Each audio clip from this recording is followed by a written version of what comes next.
have, but in addition to that, to help the council to lay out or to sort out the issues before us. I would then call on for 5 minutes one spokesman for a proponent of the sunset ordinance or an opponent of number 136.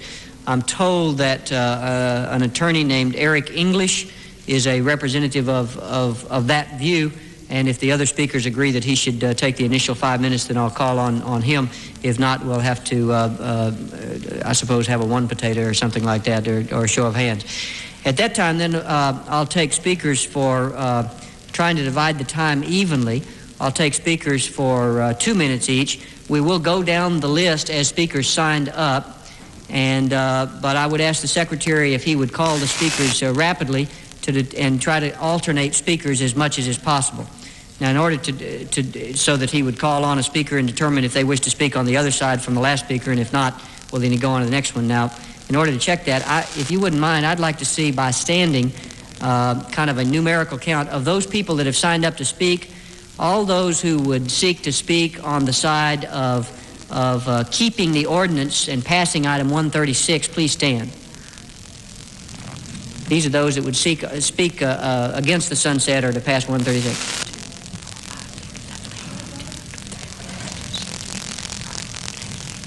I count 25. And all those who would who have signed up to speak and who would seek to speak to sunset the ordinance or in favor of addendum item number 7, please stand. 1, 2, 3, 4, 5, 6, 7, 8. I count 13. So I think 2 minutes each, alternating back and forth. Mr. Secretary, you will have to keep track of which side is next and then where you are on the list. So the Secretary then will read the names until he gets someone who is on the alternating side, since we don't have indications from our official list. Now, Mr. Chairman, Councilman Wells. Just before we get started, we have so many speakers and so many to hear from. I would hope you would kind of rigidly enforce the time rules tonight, and that we not extend times. I'll enforce the time limits on the speakers vigorous, strictly. The green light means that you have time to speak. When it goes to yellow, you have 30 seconds to sum up, and when it goes to red, then Councilman Wells will call a point of order, no matter which side that you're on. Mr. Auerbach, Mr. Chairman, for 7 minutes, and your 7 minutes is not started yet, but it will when you get to the podium. Dr. Chairman, thank you.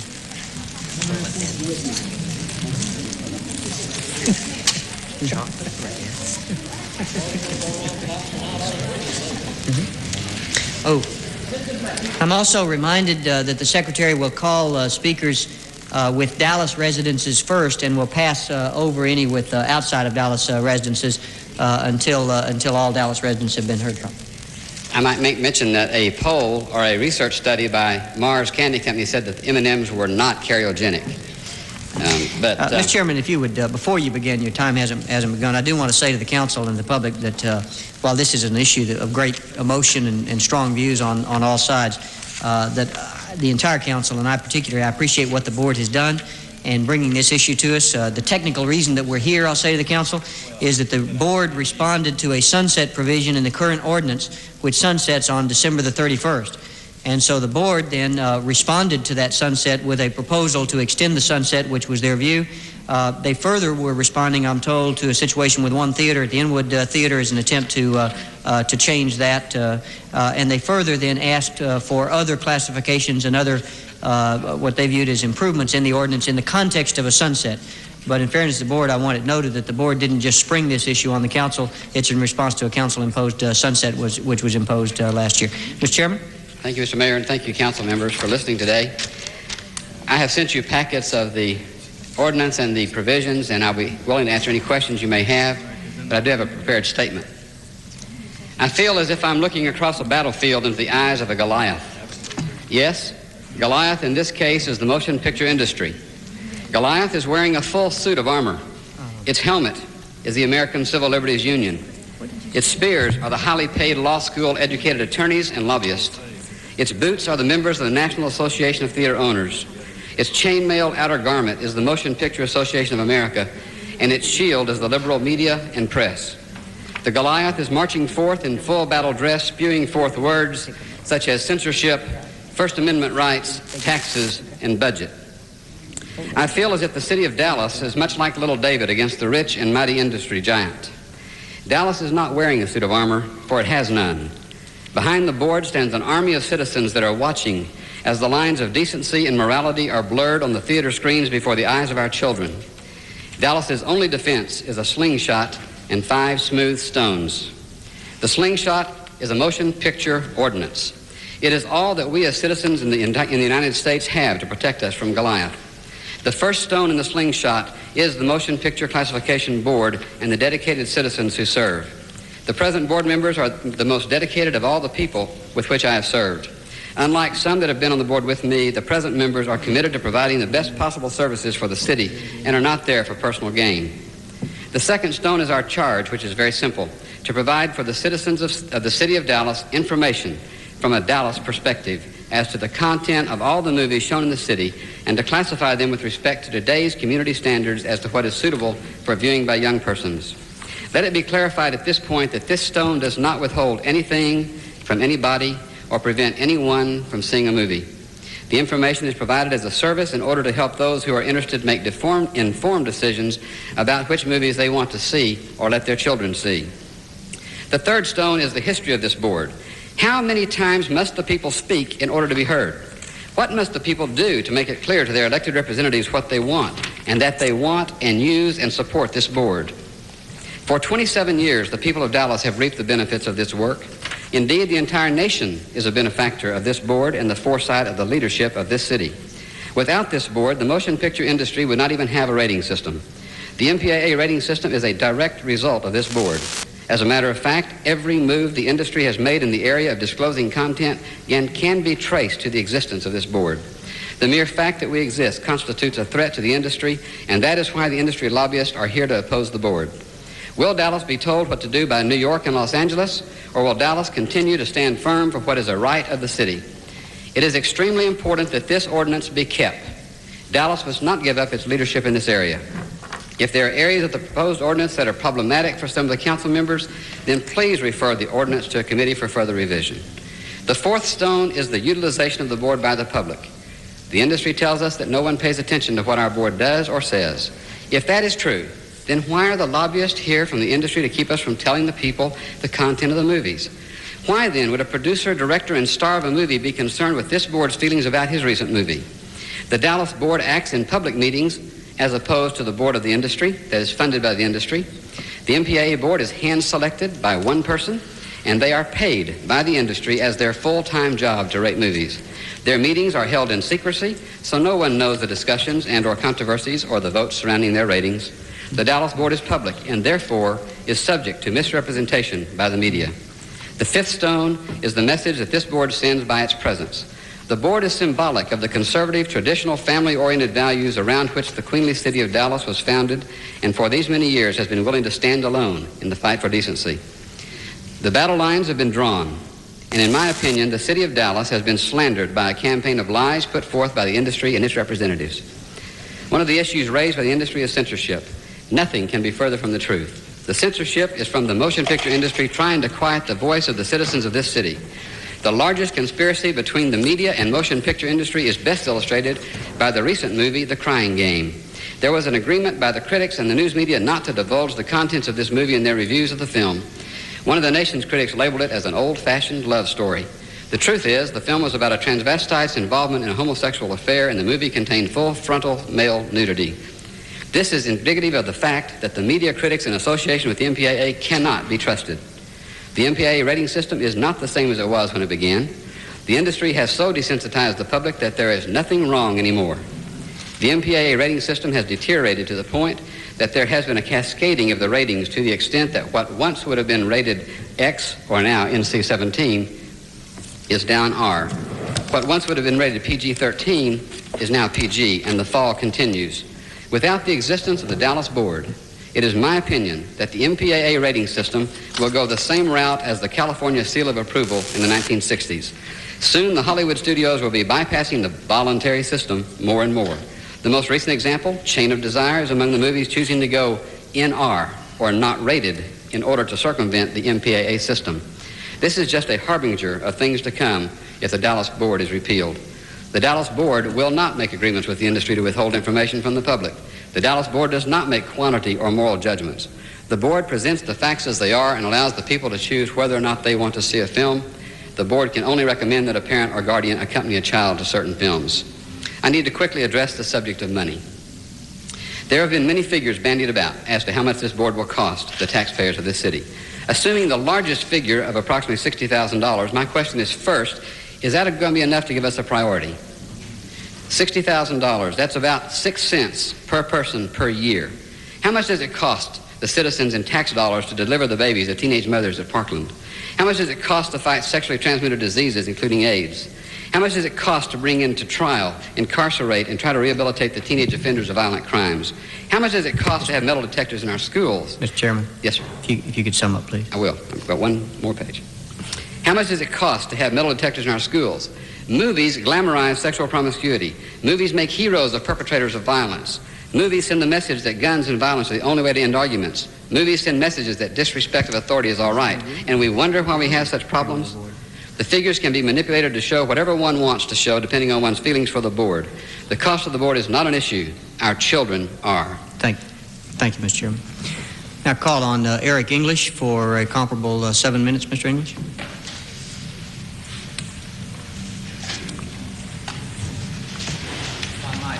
Mr. Mayor, the chairman handed out M&Ms, and I don't have any candy, but I do have some information that I would like to hand out to the members of the City Council. Sure.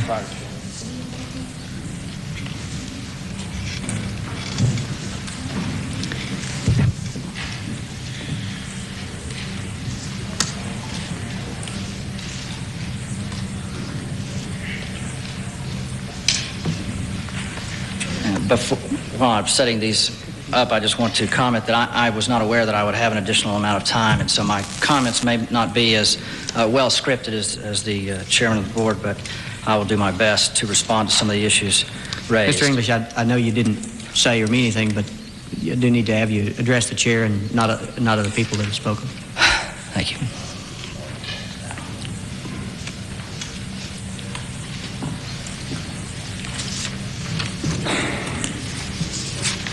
Go ahead. Thank you, Mr. Mayor, Mayor Pro Tem, Deputy Mayor Pro Tem, council members. I appreciate the opportunity to address you on behalf of myself, a citizen of Dallas, on behalf of the Inwood Theater, one of those local theaters who has been fined by the city as a result of this ordinance that is in place today, and on behalf of the Motion Picture Association of America. I urge you to repeal the ordinance empowering the Dallas Motion Picture Classification Board. Quite simply, we, the citizens of Dallas, now have adequate rating information provided by the private sector and no longer need city government involvement. With the advent of the movie phone, 444 film, citizens of Dallas now have a free alternative to the movie board, one that is 24 hours a day, 7 days a week, and adds to the already existing forms of information in over 50 periodicals, radio, and TV shows. We do not need to spend our taxpayers' dollars when the private sector is actually providing better and more information to the citizens of Dallas. You each have a copy in front of you of the information that I have on the easels. The easels are for the members of the audience here as well as the citizens of Dallas. The easels explain quite clearly that the information contained in the movie phone and provided to the citizens of Dallas free of charge is far greater and more accurate than the information that is provided by the Dallas Board. Dr. Aurbach has handed out some M&Ms, and the argument that they always use is that they provide information. There's nothing wrong with that, and that's not censorship. I've never seen on any candy bar yet anything that suggests, oh, by the way, this candy bar or these M&Ms are not suitable. The Dallas Board will tell you that movies are not suitable, but they won't tell you why they're not suitable. The chair referred to a movie recently that was reversed. The board rated not suitable. And in fact, upon reconsideration, the chair was hospitable enough to screen that movie with a number of children, ages 6 to 16 or perhaps 20. Their responses flew in the face of what the board had rated the movie. Responses from children that the movie was directed to said, "I believe the story of the movie I just saw was a man trying to help others. It was about someone that was trying to help the country. The moral of the story? Stopping violence. You should always get together in crises. Crime is not good. Gangs and drugs mess up a community." It goes on and on. This is a movie that the Dallas board did not want our children to see without their parents. Only after the children told them that their interpretation of the movie was not accurate did they reconsider. They admitted that they hadn't seen that the first time. How many times do we have to have lawyers involved or reconsideration of an erroneous interpretation before we recognize that each time in the past 20 some odd years, the voluntary rating system has provided accurate information. The Dallas Motion Picture Classification Board has always backed down to be in agreement with the existing voluntary rating system, except in the case of the jury trials that have taken place. And in each one of those, the Dallas citizens, the jury, the peers of the Dallas board said, "Board, that's not the community standard. That's not correct.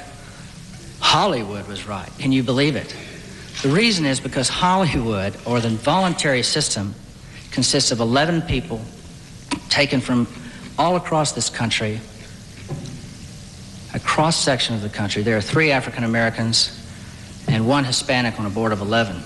It's interesting to note that on a board that it requires 26 people, there are 2 African Americans and no Hispanics currently.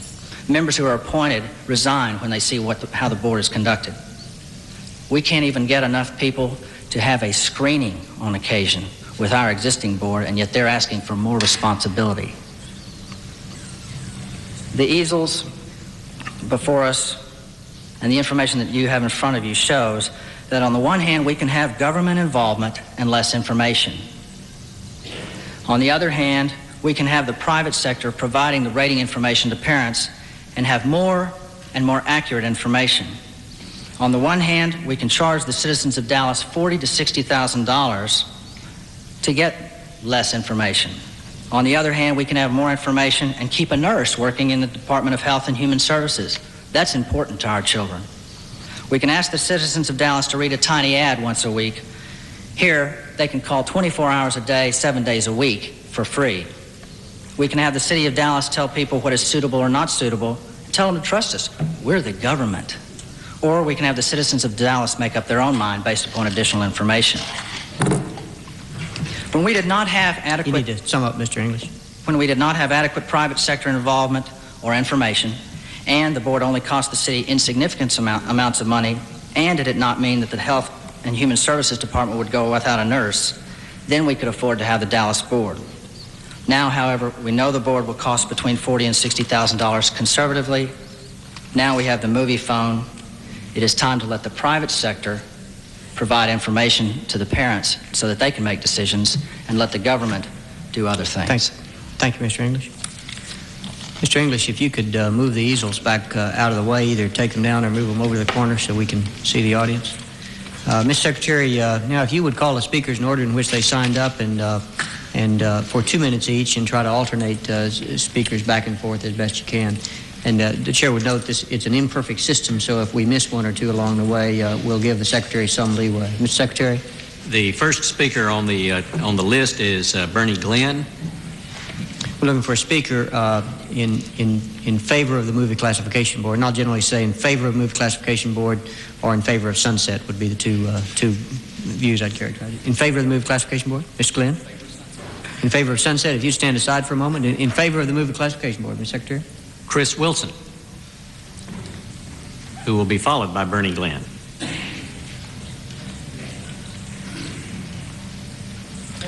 My name is Chris Wilson. I'm an assistant. Mr. Glenn, if you could suspend for a moment. Mr. Hicks?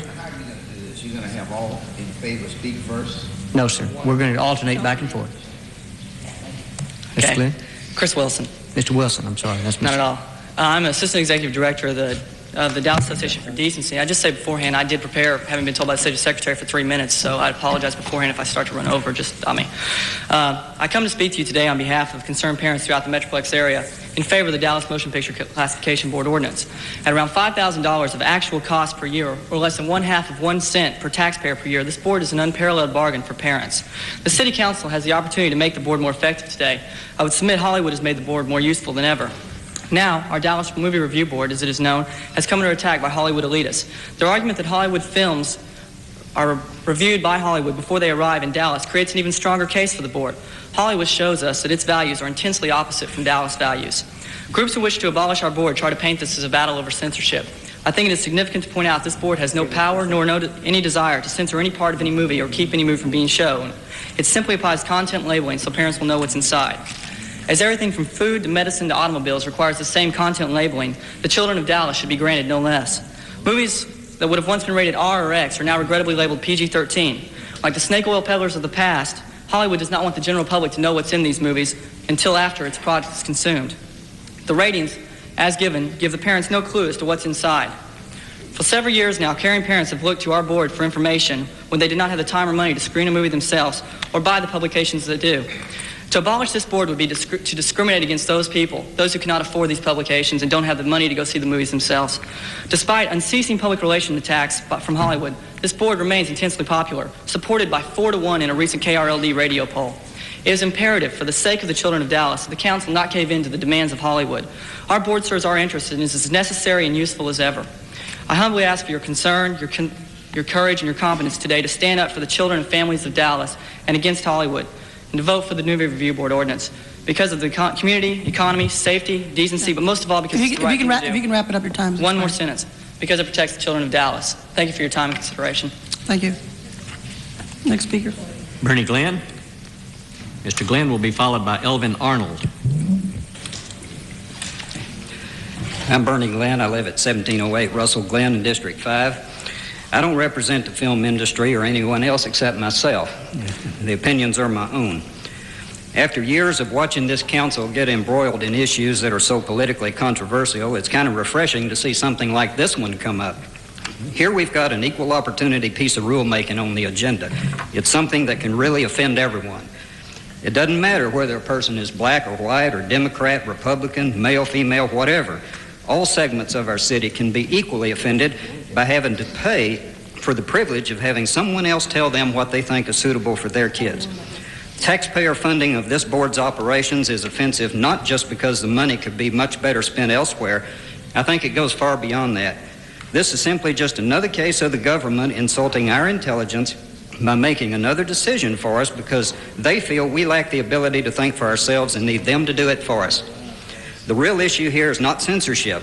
It's that too many folks in Dallas are in real economic trouble, and they have to watch how they spend their money very carefully.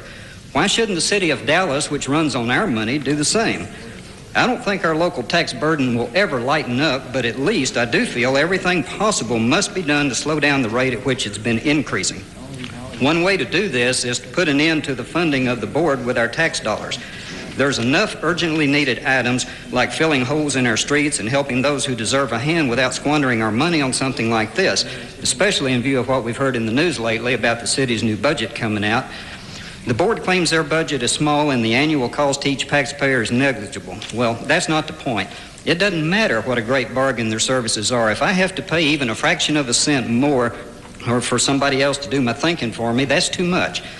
If the concerned citizens on the board feel so strongly about the importance of this, then they should support their own volunteer activities. Thank you, Mr. Glenn. Thank you. Mr. Secretary. The next speaker is Elvin Arnold. We're looking for a speaker who is in favor of retaining the board. I'll remind the speakers that the light will grow green until you have 30 seconds left. It will blink yellow for the remaining 30 seconds, and when it hits red, your 2 minutes have expired. Mr. Arnold. Mr. Mayor and members of the City Council, let's use a little common sense. According to the Hollywood's reporters' own studies, as revealed in Variety magazine, 72% of the junior high school students want to copy what they see in movies and on TV. At 12 to 14 years of age, they simply don't think of the consequences of their actions as an adult would. Hollywood's own studies further revealed that only 7% of adults want to copy what they see. Now you think about that. Kids of that age don't think of the consequences of driving a car 90 miles an hour and running into a brick wall. They don't think of the consequences of experimentation with sexual intercourse and so forth that end up with sexually transmitted diseases or pregnancy and willfully beating somebody else up. Parents desperately need help on what their kids should see. Common sense, according to the Center for Disease Control, statistics, 66% of the junior high students actually go out and act out some of the things that they desire to copy. Consequently, 66% of the kids before high school have sex with 4 different individuals. Clearly, we got to do something. Folks, the police department and you of the city council will be wringing your hands and trying to figure out what you can do with all these teenage pregnancies, what you can do about all this crime. And kids see this stuff on movies and on TV, and it's a cause and effect relationship. It's just common sense. And the studies by the Hollywood elitists prove it for themselves, and I'll be glad to authenticate that to you. I offered to pay 50%, our organization has offered to pay 50% of the advertising costs, a letter that I gave to you, Mr. Mayor, of the advertising costs for these reports that the board does. And I think, like Dr. Auerbach said, that cost shouldn't be a factor. If you think the cost is a factor, this is a very, very small amount of money, and we're talking about our kids' lives. Thank you, Mr. Arnold. Mr. Secretary? We're looking for a speaker who is in favor of sunsetting the board now. The next speaker registered is Harry Turner. We will call on you next, Mr. Turner. Paul Bicking? All right, sir. Gene Jones? All right. We'll come back. Mary Drawn? Okay. Richard Ford?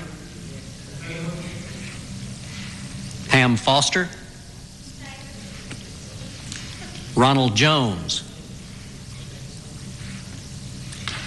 Anita Hill? Mike Taylor? Mike Taylor? Ken Sibley? Pacheco Powell? Gene Marwell? Robbie Campbell? Jim Williams? A.L. Colpine? I'm in favor, sir. Richard Ellis? Jim Pickle? Jeannie Waldrop? Linda Russell? Janine Carter? Dolores Harden? Stuart Tiers? If we had Hester. a way to fast forward, we would. So, Randy Hester? Tom Quigley? no. Mr. Hester. Mr. Hester? And then tell who you're going to start with. Mr. Hester will be followed by Harry Turner. Mr. Hester? Mr. Mayor, thank you very much. I want to apologize to you. I live here in Dallas. I'm not from New York. I'm not a lawyer. I'm not from L.A. But I am in the movie theater business, and I guess I should have brought the candy. My name's Randy Hester. I'm Director of Corporate Development for Cinemark USA. We're headquartered here in Dallas. We have 1,080 screens in 26 states. And we're opposed to the continuance of the board. I gave each of you a letter yesterday that states our position, but it's really very simple. For 25 years, the public has been asking for information about movies. At every step along the way, the industry has given them information. It gave them the initial movie rating system 25 years ago. It revised it by creating PG-13. It revised it again by adding NC-17, and now it's revised it again for movie phone. Every time the public has asked for information, they've gotten it. And our view is simply, they have the information, it's free, it's readily available, then why spend our money, our taxpayer money, providing it otherwise? No rating system is perfect. Let me give you an example. There are two movies rated R. Basic Instinct, Last of the Mohicans. Okay? The city board says, not suitable. Well, I'm a parent. I'll decide what's suitable and what's not suitable. I agree on Basic Instinct. I didn't take my kids. I didn't agree on Last of the Mohicans. I made that decision myself. I don't want the city making it. I don't want Hollywood making it. I don't want anyone else making it. I'll make it for myself. If the city of Dallas streets were maintained by every property owner and there were no potholes and there was no trouble whatsoever, I would submit to you that our maintenance budget would not be as high as it is. The analogy is the same. The job's being done is being done satisfactorily, more than satisfactorily, and every time the public wants it to be changed, it's changed. It's enhanced, it's made better, and it's free. So I would submit to you, why did you get in the business of something that's already been done correctly? For the city to be in this business to us is absolutely absurd. The basis of the two systems is simply the city system is based upon judgment and opinion. The industry system is based upon fact. Suitable and not suitable are opinions and judgments. They're not facts. Thank you very much. Thank you, Mr. Chester. Secretary? Harry Turner.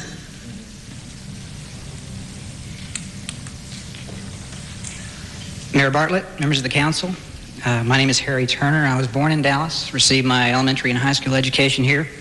I've got roots here and I plan to stay. Unfortunately, the opposition to our classification board is waging a campaign in our city in an attempt to censor, and I repeat, censor information from being given to the citizens of Dallas. Under the guise of censorship, the other side has led a misinformation campaign in an attempt to mislead the public as to what's really being censored here and whose First Amendment rights are being violated. There's a petition against our board that's been distributed to movie theaters around town, which at face value I would probably endorse. So I suggest you reconsider any stacks of those you may have received. Let's take a minute and examine the truth on this issue. Does our classification board remove objectionable scenes from the movies that come to our city? I wish they could, but they don't. Do they remove objectionable language or violence? I wish they could, but they don't. Does our classification board exclude objectionable films from being shown in our city? Again, I wish they could, but they don't. Well then, whose freedom of speech, whose freedom of press, and whose First Amendment rights, in fact, will be censored in their entirety if the other side has its way? Well, of course, our classification board and therefore every citizen of Dallas. I want to make sure we get one thing straight here. The only censorship being promoted is that by the other side against the citizens of Dallas by censoring our access to the useful and valuable information provided by our classification board. In my view, this should be a non-issue. It's my hope and prayer that the mayor and our city council will maintain our freedom to receive this valuable information by their unanimous support of our board. And if any action is taken, I hope it would only be to further enhance the service this board provides our community. Thank you. Thank you. Mr. Secretary? David Kimball. Looking for someone who is in favor of sunsetting the board. Yes, sir.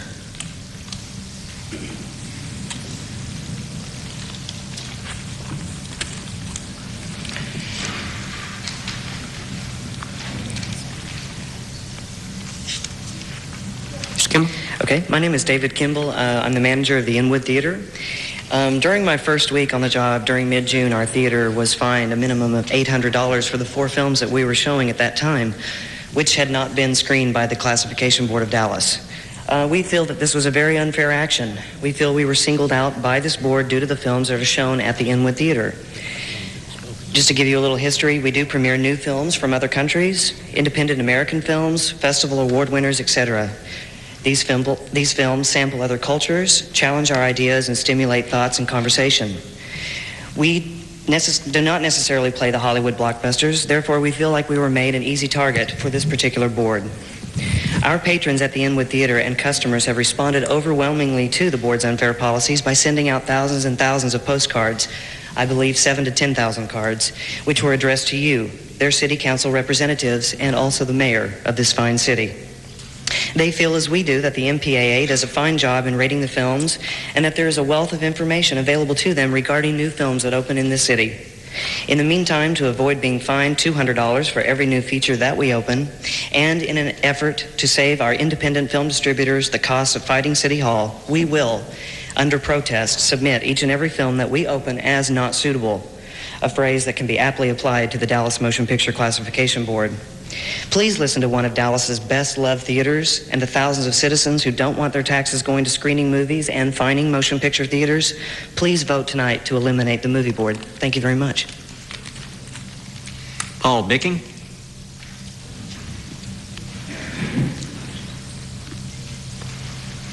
Mr. Bicking will be followed by Joel Jenista.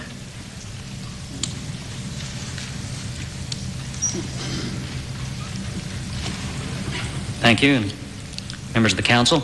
I support the movie board. I grew up in Dallas. I've seen movies here, and I've seen the work of the movie board throughout my growing years. The opponents of the movie board would cite censorship. I spent 10 years as a public affairs officer in the military. I understand censorship and public information, and what the board does is public information, not censorship. Opponents would cite that the MPA does an adequate job with their ratings. If that's so, will you tell me what PG means, or PG-13 means? In an ideal world, all movies should be guided by the parents.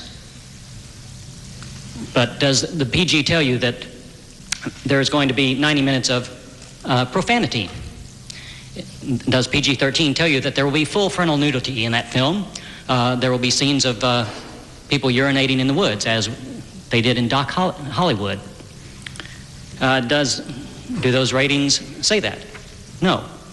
But the MPA, the movie board of Dallas, will tell you that there is nudity in the film, there is violence, there is profanity, but PG-13, R doesn't tell me that. If you believe that Hollywood's ideals, Hollywood's morals are reflected in the city of Dallas, then you should do away with the board.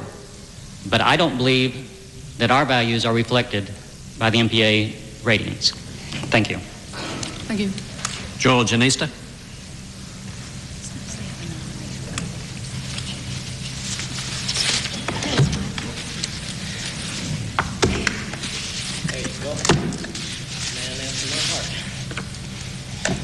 This is WRR Dallas, Fort Worth. This is News 8 at 6.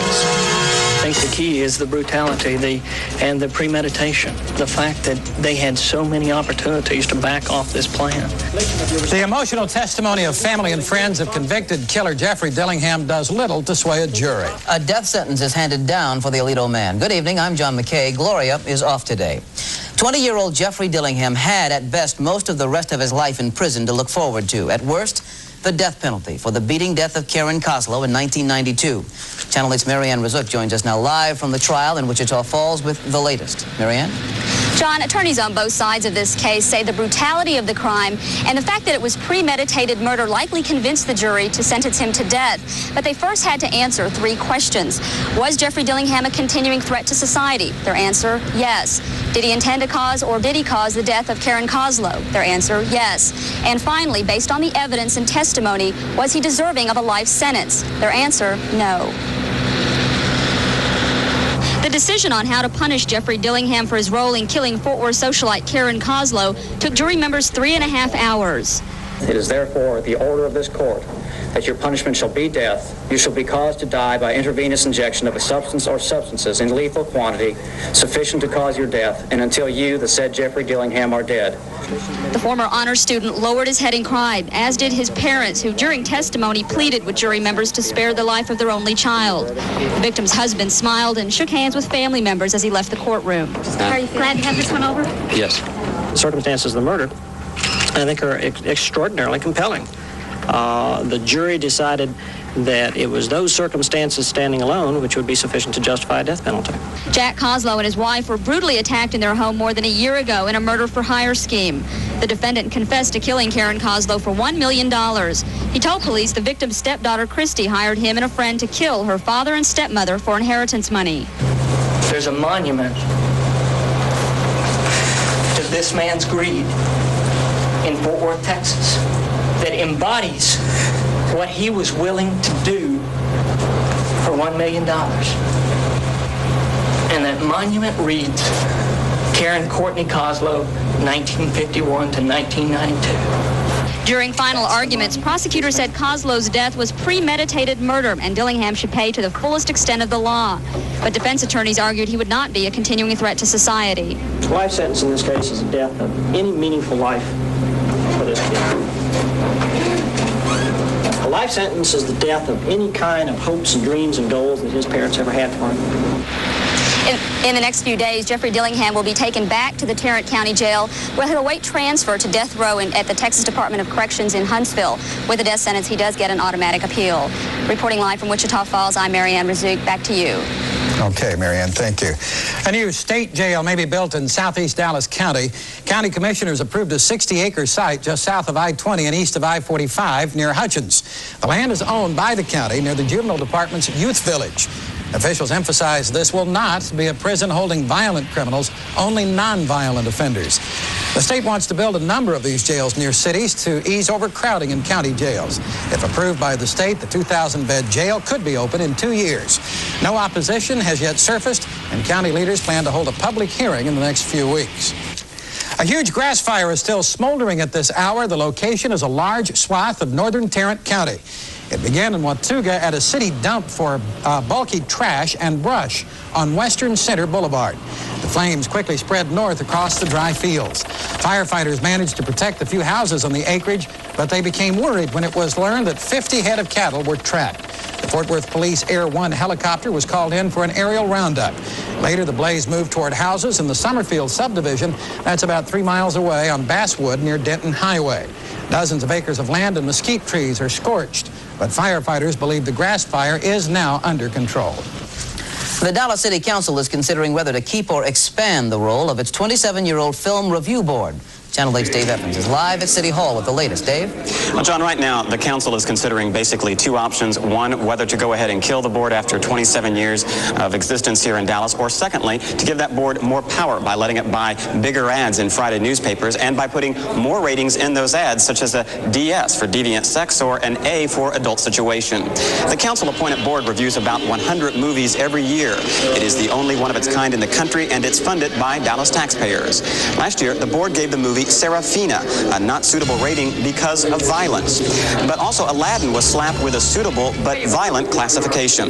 Here at City Hall, the argument pits parents against movie violence and sex against those who cry censorship, that the board is a case of government interference. The board is symbolic of the conservative, traditional, family-oriented values around which the queenly city of Dallas was founded, and for these many years has been willing to stand alone in the fight for decency. The battle lines have been drawn.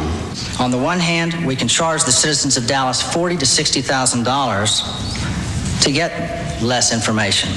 On the other hand, we can have more information and keep a nurse working in the Department of Health and Human Services. That's important to our children.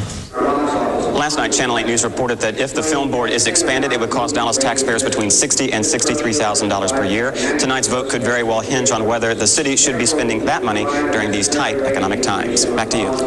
Okay, Dave. Now, when we come back, find out how telemarketing firms can find out who you are before you tell them.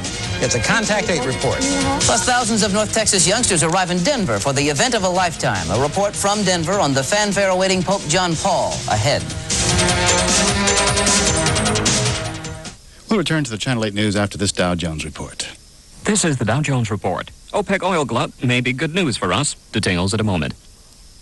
Hey kids, it's the beginning of a new school year, so here's a little lesson in Economics 101. Tell your parents to shop Winn-Dixie for all of your school supplies. Winn-Dixie is the low price leader, and you'll get a 20% discount on all school supplies every day. That's pencils, paper, notebooks, theme books, crayons, and more at 20% off. You can get 200 sheets of notebook filler paper for 47 cents. Then for you older students, get a 30% discount on cosmetics, a 25% discount on hair care accessories, and a 20% discount on pantyhose every day. And to make going back to school a little easier, Winn-Dixie gives you a 10% discount on Little Debbie snacks every day. Plus, tell your parents that Winn-Dixie has fantastic back-to-school power buys, too. Like 8 packs of Empire pencils for 46 cents, and pocket and prong folders are 6 for $1. Plus, you'll find everyday low prices throughout the store. So good luck in school from all of us at Winn-Dixie, the anyone, the low price leader. You'll learn. The oil is gushing from OPEC countries, and that's something motorists can smile about at the pumps. The Organization of Petroleum Exporting Countries produced in July as much as 500 million barrels of oil a day over its ceiling. Analysts say the market has been anticipating an oversupply of oil by OPEC since its June meeting. As a result, gasoline prices at the pump are about 5 to 7 cents a gallon below where they were a year ago. Experts predict as long as crude oil prices don't erode substantially further, U.S. will benefit. Some folks will soon be able to catch certain programs they missed by ordering a replay of them on a local cable channel. Your Choice TV will conduct tests on cable systems in certain markets across the country as early as October. Of course, there will be a fee for the services. Optimism about falling interest rates helped to boost the Dow Jones Industrial's 11 points to a record close of 3583. The rally came despite some late profit-taking. I'm Doug McQuillan at the Dow Jones News Desk.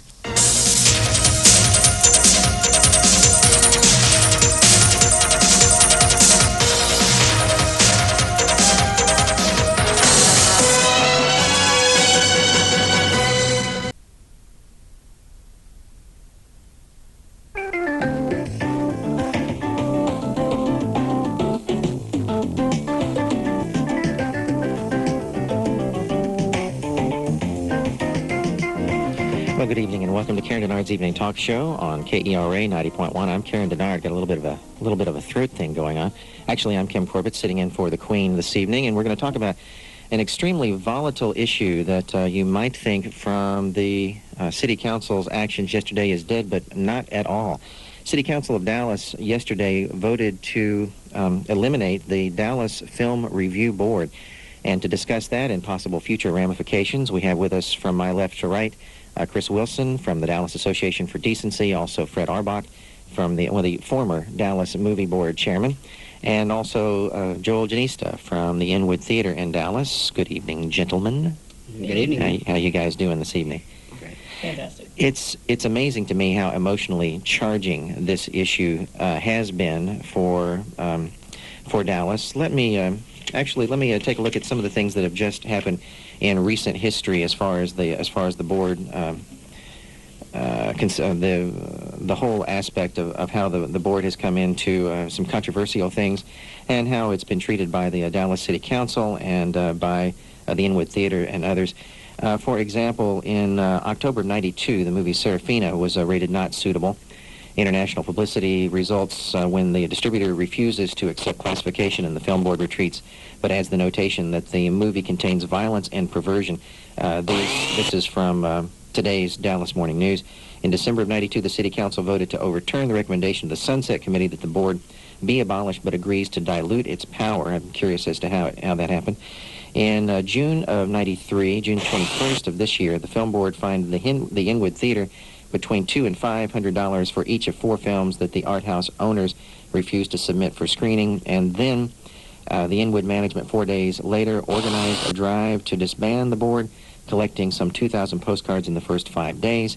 And then yesterday, by a vote of 9-6, the City Council abolished the board. Now, for Mr. Aurbach and Chris Wilson here, this has to be considered something of a defeat, and you guys must be going through an emotional hard time of your own. Would anybody like to address that aspect? Sure. Going through a hard time, no. I don't believe I lost anything personally. I have a life other than the movies.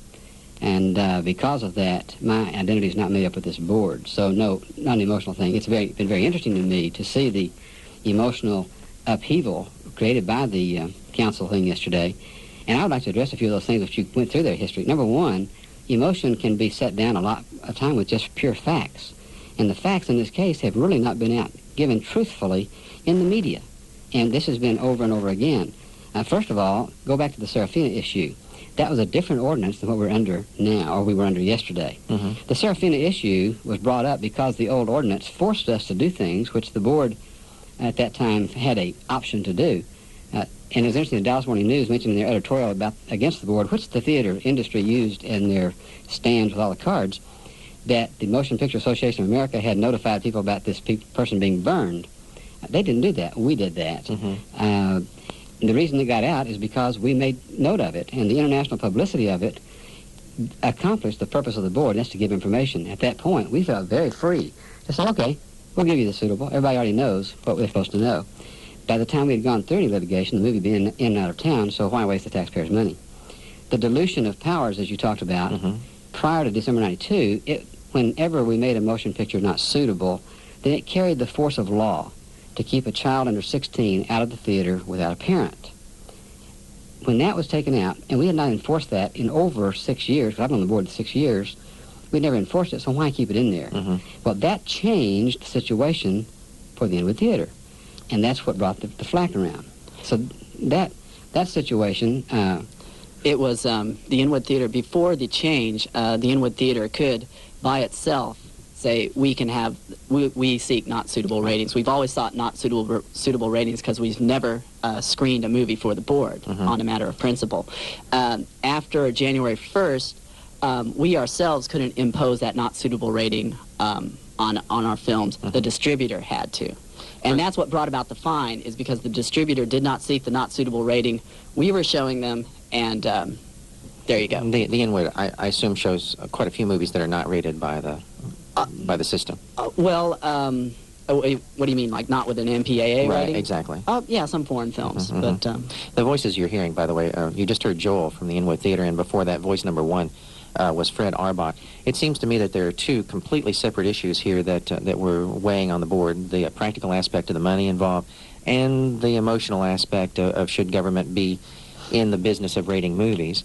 And I was kind of surprised to see in the Dallas Morning News, in an interview, or rather a piece from early July and a piece just yesterday, that there was a wide discrepancy in terms of the operating budget of the board, anywhere from $30,000 to $65,000. What actually was the board costing the city of Dallas? They gave a breakdown of $39,000 for the cost of running the board. Legal fees, which this board does accrue legal fees, are $10,000 to $15,000. That's how they arrived with the $60,000 figure. And they would definitely have legal fees, because we definitely plan on fighting the fines. How did you respond to that? Right, first of all, you can, as I said yesterday, you can manipulate the figures on this board depending on how you feel about the board. The only hard cost, I'm talking about when the city of Dallas has to write a check out for this movie board, was the advertisement in the Dallas Morning News. And again, I say, if that's a problem, the Morning News puts out a lottery announcement as a public service. They could well do the same thing here.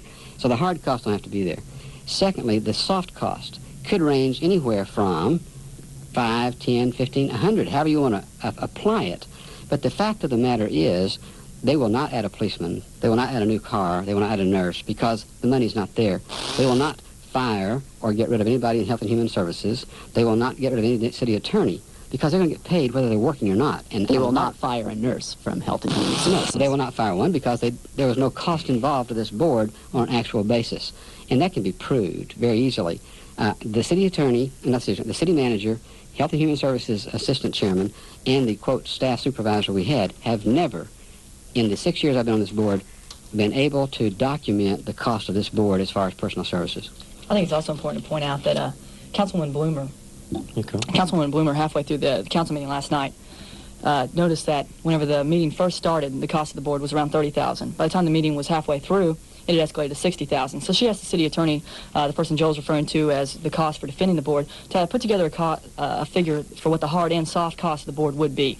So the city attorney sat down and did that for last night's council meeting, and the figure that he reported was $12,000 to $14,000 total. So that's nowhere near the $63,000 total. I would also like to point out the hard cost that Dr. Auerbach was talking about, the $5,000 for the ad, which were really the only traceable costs of the board. The Dallas Association for Decency offered to pay half of those costs, and given a couple of weeks, we would have been willing to raise the other half. So really, the money issue just wasn't even an issue. It was taken care of. Now, the voice you're hearing right now is Chris Wilson with the Dallas Association for Decency, and I'm looking at the facts here that we received earlier. And you called this vote yesterday by the council to kill the board as a vote against the children of Dallas. What did you mean by that? Well, I think what we need to point out here is the people who supported this board. In a recent radio poll, the callers supported the board by a 4-to-1 margin. That was a nonpartisan radio poll. And what I mean by that is the people who were calling that poll were the parents of Dallas. And the reason they wanted this is because they needed this movie board rating system to let them know what was in the movies. In the same way when you pick up a bottle of ketchup, the content labeling will tell you that it contains tomato and water and things like that. They wanted this to tell them that the movies had sex and violence and things that PG and PG-13 just don't tell you. And therefore, whenever the board abolished this vote, or abolished this board, the people who are affected most by this are the children of Dallas, who are now going to be sent to these movies without, their parents will drop them off without knowing what's in them. And I would say there's several parents who, stay-at-home mothers who may be wealthy and be able to preview the movies before they send their children. But the people this board helped and the people this abolition hits hardest are the working mothers who don't have the time to go see the movies, the people who don't have the money to go preview the movies beforehand, and I would call the vote almost discriminatory from that aspect. Of course, they do have the option of reading that new magazine that's being published in Plano that is offering a parent's guide to current releases. Not if they can't afford to buy it. Well, then again, they can pick up the telephone and call Movie Phone and hit option 7, and they will tell you why a movie is rated the way it is. Once again, discriminating against people who don't have phones. Well, then again, you can discriminate against people who don't have a quarter to buy a newspaper Friday with the small ad in the back section. Of course, to get to that ad, you go through the Today section that has the reviews of the current releases. At the end of those reviews, they will tell you rated PG due to violence, due to the nudity. You can go through the synopsis. In the Weekend Entertainment Guide, they have synopsis of all the movies that are playing, and they will tell you about them. You get a lot more information. Then by looking through at a small ad and saying, suitable, not suitable, suitable, not suitable, suitable except for da-da-da-da-da. Or in the case with all the movies showing at the Inwood Theater, not suitable. Casablanca, not suitable. Howard's End, not suitable. Singing in the Rain, not suitable. Is that spreading information about movies? Our movies have to be rated not suitable because we don't screen them for the board. That's correct. The fact that they don't see the movie, it gets a not suitable rating. That is not That's true. your choice. That was a choice the Inwood makes. That's just like, if I choose not to get my car inspected, that's my choice. But if I don't do it and I get picked up, then I get a fine. Now, it's not saying that my car is not a good car. It's saying that I don't like the law. And I don't know when it became popular or okay to disobey the law. Well, exactly. Well, now you're talking about government regulation of behavior and government regulation of thought. Getting an inspection sticker for a car, that is a regulation that defines specific human behavior. Driving a car that is specifically outlined. What we're talking here with movies, we're talking about shadows on the wall, light and sound. You sit in the movie theater, you see the light and sound, it comes through the neural synapses in the brain, you process the information. Just as reading a page out of a book, you would process the information. Now, should we have a board to read all new books at a bookstore and say whether that's suitable or not suitable? No. Would you have a board that would have all church sermons be submitted for their review to say suitable or not suitable before they can be given in church? No. But the fact of the matter is, up until yesterday, all information contained on film in Dallas had to go through a government agency, and so they can rate it. Or if it didn't go through, it must be rated, however falsely, not suitable. That is not government regulation of behavior. That is government regulation of thought. That is against the Constitution of the United States, which is specifically based on the fact that as American citizens, we can think for ourselves. I think it's important to point out that any first-year law student, probably anyone who had a business law class, would point out to you that this is not censorship. Censorship is withholding a prior restraint of information. There's nothing like that going on here. And that is completely fallacious and deceitful argument, and it's unfortunate that he deliberately misrepresenting movies as not suitable is not spreading information. That is spreading misinformation. And you're listening to Karen Denard's Evening Talk Show on 90.1. And speeches are inspired by this issue. It very definitely is a polarizing issue, and we'd like to know what part of the poll you stand on by giving us a call in Dallas at 871-9010 or the Metro line 214-263-5372. And we're going to go ahead and take a call and see what the citizens of the area think. Hello, 90.1, you're on the air. Thank you. I had responded a few weeks ago when you two guys were on talking about this before, and I'm very happy to see that the city came to its sense and abolished the board. It was totally useless, and it was trying to control thought and behavior. I agree with you, Joel. So, it's good to see that something I wanted to have happen in Dallas happened without too much trouble to most of us. Thank you. Thank you very much for calling. Let's go to another line. There's 1 for the ruling. Let's see what this one has to say. Hello, 90.1, you're on the air. Hello. I also am in favor of the city council abolishing the board, but I have a question. In this radio poll that was talked about, what was the radio station? Because they talked about this unbiased radio poll, but they didn't say what the station was and when it was held and whether it was call-in and or scientific radio poll. It was KRLD? Right. And what were the results of the poll? I didn't see that. It was 4-1 in favor of the board. Okay. I would also point out that the Los Angeles Times survey nationwide found that 67% of response, and this was a scientific survey, since you pointed out the other one was unscientific, that was correct. Scientific survey nationwide pointed out that 67% of those who answered were in support of labeling like this, content labeling on all movies on a nationwide basis. So that was a scientific survey. But is that the job of the government? That's one of the questions. Anything else? No, that's it. Okay, thank you very much. Bye. I also received a fax today, or our news department did here at KERA 90.1, that was from, let's see, this is from Washington, D.C., dated earlier today. Jack Valenti, President and CEO of the Motion Picture Association of America, today, as you might expect, applauded the action of the Dallas City Council in rescinding the city's motion picture classification ordinance. Until yesterday, Dallas was the only city in the nation to administer a mandatory, it says here, censorship board of motion pictures. And a brief quote here from Valenti. I congratulate the City Council of Dallas for confirming once again that government at any level cannot and ought not be involved in what people read, listen to, or watch. Moreover, the movie industry has, for 25 years, provided parents with advanced cautionary warnings so that parents, and not government, can make judgments about their children's viewing habits. How do you respond to this charge, Dr. Auerbach? First of all, censorship is one of those red herring words. Sure. Number two, the board never censors. It never prevents anyone from going. And the last little comment there about preventing people from going, that never happened. And the word was used, censorship, here in the card that was put out by the theater people. And I love this because if the people really knew what they were signing here, and I talk about an unscientific poll, said the city of Dallas should not be in the business of censoring movies or anything else. I assume now that you're going to go down there, Joel. Yeah. Well, wait a minute. I won't agree with that. I will not agree with that. I think the city of Dallas should be in the business of censoring some things. I am personally in favor of the laws about the sexually oriented businesses out of here up on the street. And I assume now that Mr. Jenista and the Inwood Theater and those theater owners will be down at City Council next week, in 2 weeks, asking them to abolish those laws also, because that is true censorship, not what we were doing. We only gave information by which people could make decisions, and that's it. Mr. Valenti has always been against us, and because his rating people, as was said by their attorney yesterday, have no connection with the industry, trust me, when you get paid by somebody, you have connections, and that's the way it is. Mm-hmm. And your response to that, Joel? Well, once again, deliberately misrepresenting films simply on the basis that they didn't see it does not wash with me. That's something I'd find in Russia before the fall. As a matter of fact, that was actually the norm over there in Russia before the fall. These cards came about because the day we got fined, we were just flooded with phone calls at the Inwood Theater. Citizens of Dallas were just upset that we were fined. They have, especially regular Inwood patrons, they've known all the time that we've never screened movies for the board. That's why our movies are rated not suitable. They always found that very incongruous. We are flooded with calls. What can we do? We're mad. How can we help? We said, well, you can write your city councilman. We were all prepared just to fight this in court. We had so many people coming by saying, I am mad. You know, what can we do? That it came about. We get tired of telling every person who came through the door, well, you can write your city councilman. Well, you can write your city councilman. Oh, well, who is my councilman? What's the address or whatever? So these postcards came about. They came about by suggestions from patrons. They came about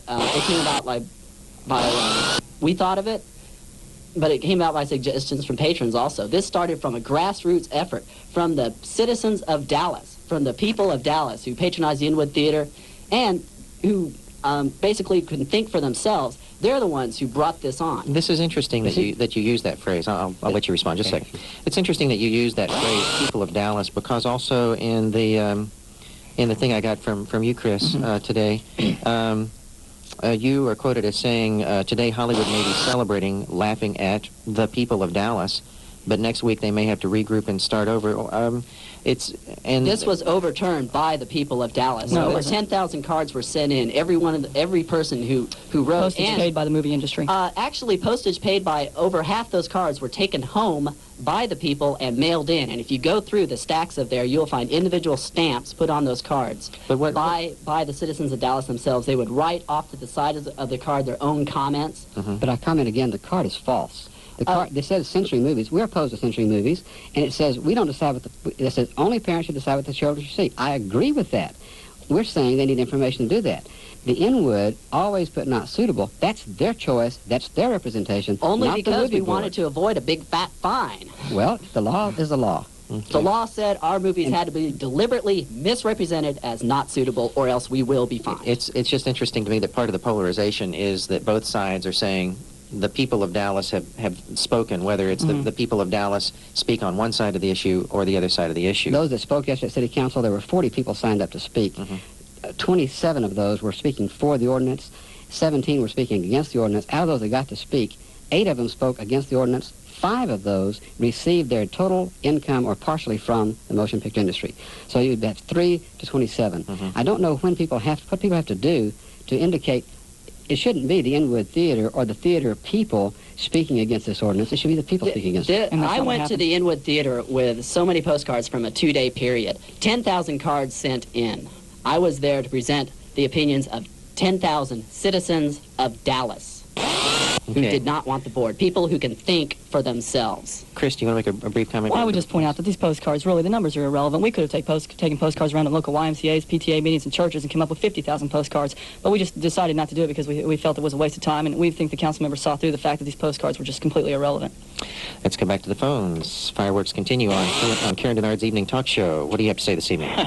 Let me stop laughing for a second. I mean, 40 people at City Council, and that is a representative sample of the feelings of all the people of Dallas.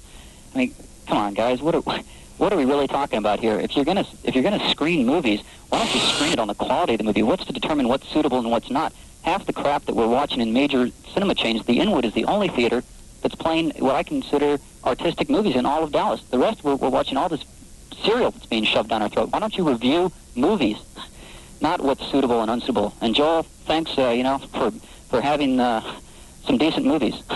Thank you. Okay, thanks for calling. Dr. Auerbach, you want to... I would comment to that. I agree. We are not critics, never claim to be critics. It's strictly informative of what is in the movie. And as far as the type of movies Inwood shows, they're fantastic movies. The bottom line is, a upright citizen will obey the law.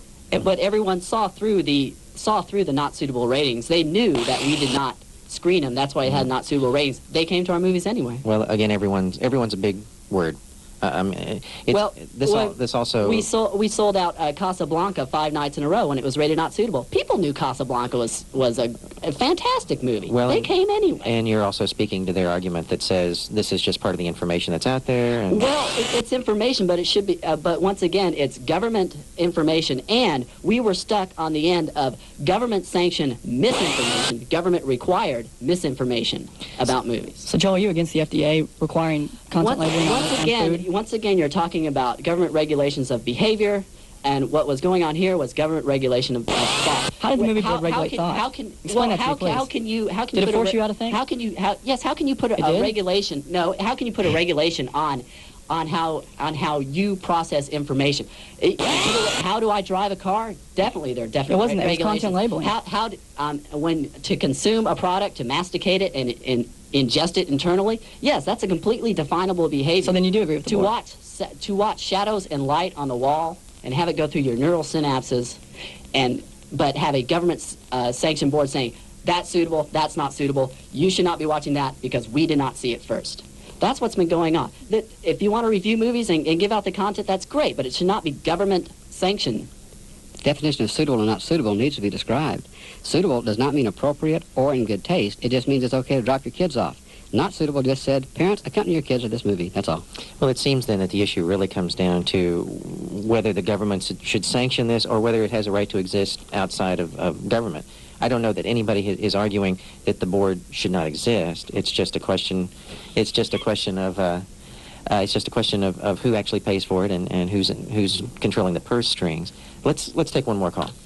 90.1, you're on the air. We are talking about the Dallas Review Board, the Dallas Film Review Board, and its cancellation by the Dallas City Council yesterday afternoon. You're on the air. Hi. I've just been listening to hear it go round and around, and I'd like to make this comment. Okay.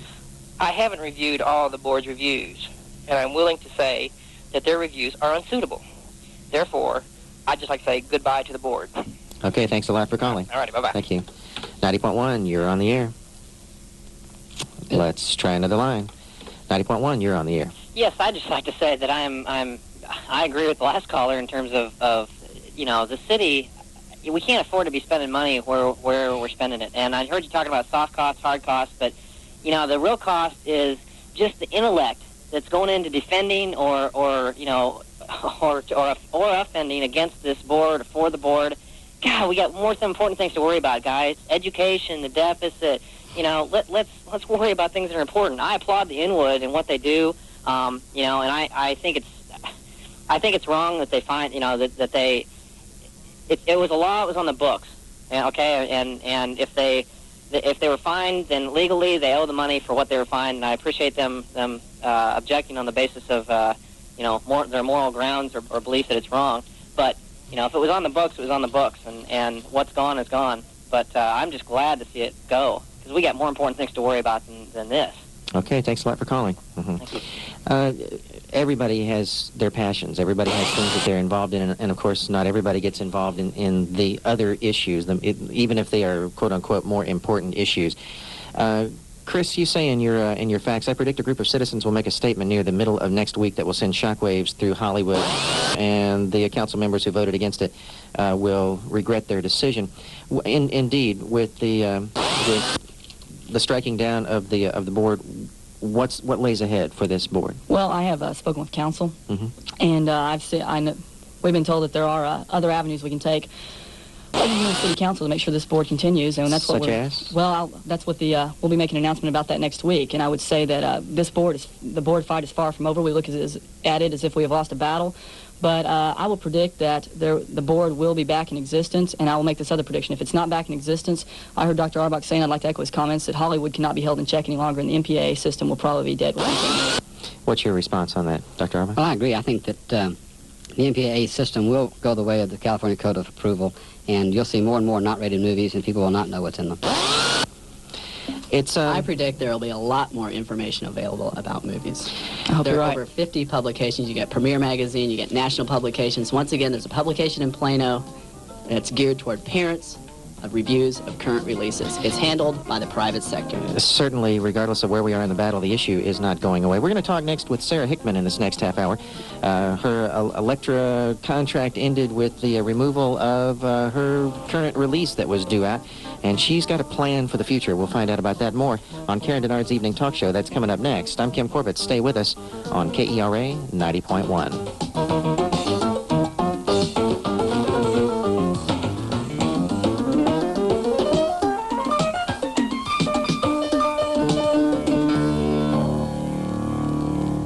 From National Public Radio News in Washington, I'm Ann Taylor. Pope John Paul II is now in Denver, where late this afternoon he was met at the Stapleton Airport by President Clinton. The Pope, with an aide holding an umbrella to shield him from rainfall, gave a short speech and called on the United States to affirm the dignity of the person. NPR's Jackie Leiden reports from Denver. Under a steady rain, President Clinton and Pope John Paul II each shared the microphone. The president, welcoming the pontiff, pointed out that the United States is a young country, just entering its third century, while the Catholic Church enters its third millennium. I'm a little emotionally drained from this last bout. Oh, well, I was listening to it on my way over here, and it was pretty heated. Yeah, it's a charged issue for sure. Yeah, well, I think censorship is something that definitely needs to stay in control of people who want to make decisions for themselves. I don't think it's a government issue.